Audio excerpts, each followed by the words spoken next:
አንዴ ከላይ የጩቤ ምልክት ያድርገው ሚውት አድርገው። አንዴ የጩቤ ምልክት ሚውት እንዳላደረገ ፈራሁ። ጩቤ አድርገሃል ስምህ ላይ።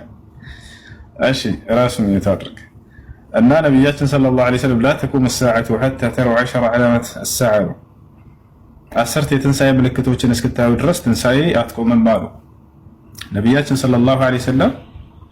በይነ የደይ الساعة 10 علامات الكبرى 10 ታላላቅ የትንሳኤ ምልክቶች አሉ ከቂያማ በፊት ብለው ተናግረዋል። ከነዚያ የመጀመሪያው ማን ነው? ظهور المهدي መህዲ መነሳቱ ነው። መህዲ ከመጣ ደጃል እንደሚመጣ የታወቀ ነው። ከታቻው ደጃል ከመነሳቱ በፊት ለ3 ዓመት ያክል በዓለም ላይ ድርቅ ይከሰታል አሉ። ሌላኛው ምልክት እሱ ነው። አንደኛው ምንድነው? የመህዲ መውጣት ነው። መህዲ ዓለም በግፍና በበደል በተሞላች ጊዜ አላህ ሱብሓነሁ ወተዓላ በዓለም ሰዎች ላይ ፍትህን ሊያሰፍንላቸው ዘንድ ይሄን ፍትሃዊ መሪ ያስነሳላቸዋል። መህዲ የሚባል መልካም መሪ ይነሳል። መህዲ ምን አህሊ በይቲ ያሉ ነብዩ ሰለላሁ ዐለይሂ ወሰለም። መህዲ ከእኔ ቤተሰቦች ነው አሉ። ከፋጢማ ዘር የሚነሳ ነው። ዩስሊሑሁ ላሁ ፊ ለይለቲን ዋሂዳ አላህ በአንድ ሌሊት ላይ እርሱም ያስነሳዋል ብለው ተናገሩ።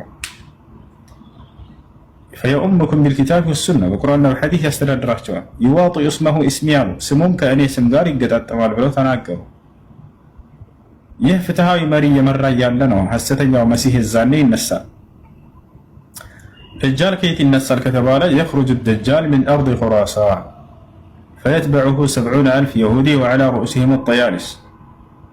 ሐሰተኛው መሲህ ወይንም ደጃል ኹራሳን ከምትባል ሀገር ይነሳል።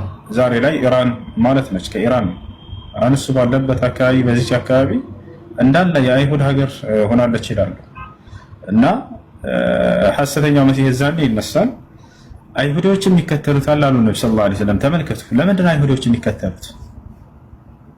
አይሁዶች እውነተኛውን መሲህ ዒሳ ዐለይሂ ሰላምን አንቀበልም ብለው አስተባብለዋል። ለመግደልና ለመስቀልማ አሲረውበት አላህ አድኖት ወስዶታል። ነገር ግን እስካሁን ድረስ መሲሁ አልመጣም ብለው ያምናሉ አይሁዶች። አያችሁ፣ ነብዩ ሰለላሁ ዐለይሂ ወሰለም ሲናገሩ ምን አሉ? እስከ ዘመኑ ፍጻሜ ድረስም ይመጣልናል ብለው ይጠብቃሉ አሉ። እስካሁን እየጠበቁ ነው። ነብዩ ሰለላሁ ዐለይሂ ወሰለም እንደተናገሩት መቼ እንደሚቀበሉም ይናገራሉ። ነብዩ ሰለላሁ ዐለይሂ ወሰለም ትንቢትን አይሁዶች መቼ መሲህ ይመጣል ብለው እንደሚናገር ያውቃሉ። ልክ የሐሰተኛው መሲህ በሚነሳ ጊዜ የሚቀበሉታል አሉ። እንደመጣም ፈየትበዑሁ 70,000 ይሁዲ የጦር ልብሶችን አልባሳቶችን የለበሱ የጦር ራሳቸው ላይ ብረት አለች አይደል? ጦያሊሻ ትባላለች። እሷን የለበሱ የጦር አልባሳት ለብሰው ከኋላ ይከተሉታል። በቃ ለኛ ቃል የተገባው መሲህ ይሄ ነው ብለው የዛኔ ያምናሉ፣ ይቀበላሉ። ለምን እሱን ተቀበሉ? ለምን የማርያም ልጅ የመርየም ዓለይሃ ሰላም ልጅ ለምን አልተቀበሉም አይሁዶች? ምክንያቱም አይሁዶች ሲጠብቁ የነበረው መሲህ ንግስናን የሚያቆናጥጣቸው የሆነን መሲህ ነበር ሲጠብቁ የነበረው። እንደለመዱት በዳውድ ዓለይሂ ሰላም፣ በሱለይማን ዓለይሂ ሰላም፣ በሙሳ ዓለይሂ ሰላም የበላይነትን አጎናጽፏቸው በጊዜው የነበረውን የሮማውያንን ግዛት ወደዚያ የሚያሽቀነጥርላቸውና መሪ የሚያደርጋቸው መሲህ ነበር ሲጠብቁ የነበሩት። ገብታችኋል አይደል? ከዚያ በኋላ ግን ይሄ ሊሆንላቸው አልቻለም። ያንን ባላየ እንትን ባልሆነ ጊዜ ይሄ አንተ ነህ መሲሁ እያለ ይቀልዱበትና ያሾፉበታል። አንተ ነህ ንግስናን የምትመልስልን።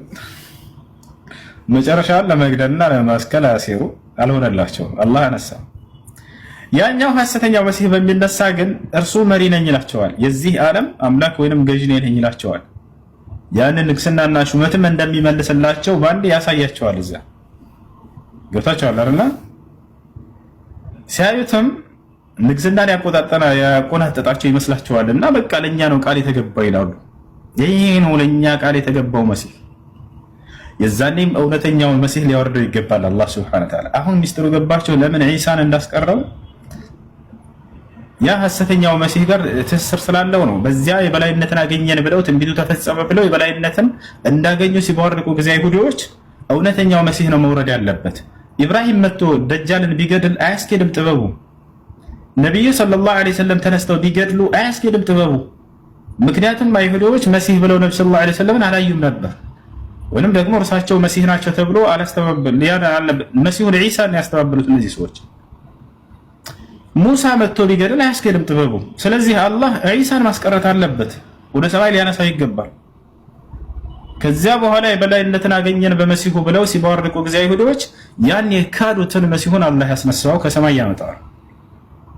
የዛኔ የወርድና ያ እውነተኛው መሲህ የበላይነትን አገኘን ያሉበትን ሐሰተኛውን መሲሃቸውን ይገድልባቸዋል። የዛኔም ከማመን ምንም ቅሮታ አይኖራቸውም። አይሁዶች እንዳለ ከእርሱ እግር ስር ይሆናሉ፣ ከእግሩ በታች ያደርግለታል። ሁሉም ለመሲሁ መልእክተኝነት ያምናል። የዛኔ ሁሉን ከሁሉ ለአንድ አምላክ ብቻ ያስገዛል። አላህ ሱብሓነሁ ለአላህ ብቻ ያስገዛቸዋል። ለአላህ ብቻም ነው። ከዚያ በኋላ መሲሁ ይፈጸም ይሆናል። እንዳጠቃላይ ያ ስለዚህ የሐሰተኛው መሲህ ምልክት አንደኛው ምንድነው? ሌላኛው ዒሳ ቀድሞ ማን ከእርሱ በኋላ መውረዱ ነው። ሌላኛው የደጃል ምልክት ምንድነው? መክቱብ በይነ ዐይነይሂ ካፊር ከፋራ የቅረኡሁ ኩሉ ሙእሚን ሰዋን ሚመን ካነ የቅረኡን የሚያነብም የማያነብም ሁሉም ያንን